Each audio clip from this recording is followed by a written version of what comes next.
The question, how do stories seduce us, implies that there is something other than stories by which we could be seduced, and that something would be a better thing to be seduced by.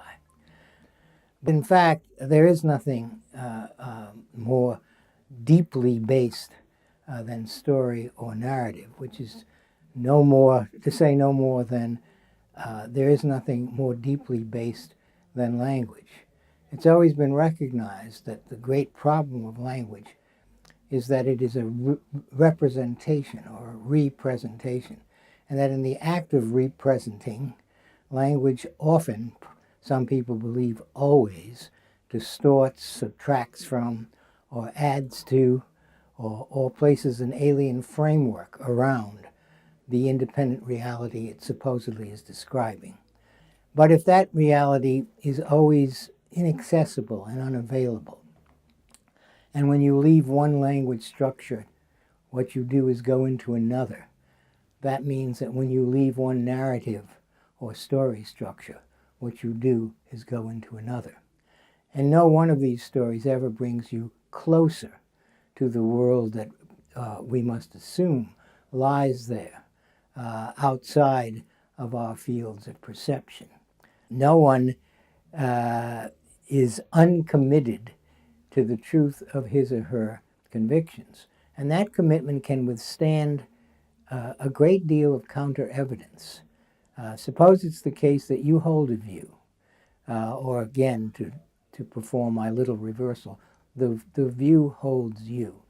And then you're told, probably accurately, that all of the other people in your discipline, or most of the people in the world, hold the opposite view. Is that going to sway you? Will you be swayed by numbers, by a kind of epistemological vote? And the answer is no. You won't be swayed by numbers. You will just believe that you alone, or you and perhaps a few of your closest friends, have come upon the true perspective, the set of facts that is undeniable, and that others are wandering around in the world benighted and ignorant and victims of their own blindness.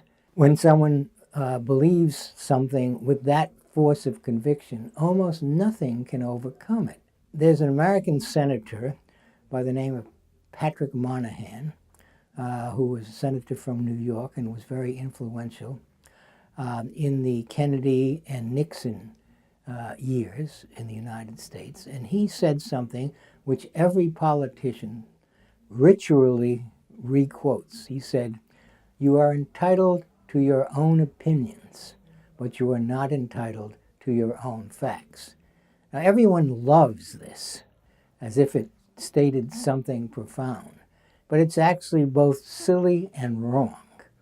It's wrong because you are entitled to your own opinions if, in the forum of public discourse, you can make those opinions stick.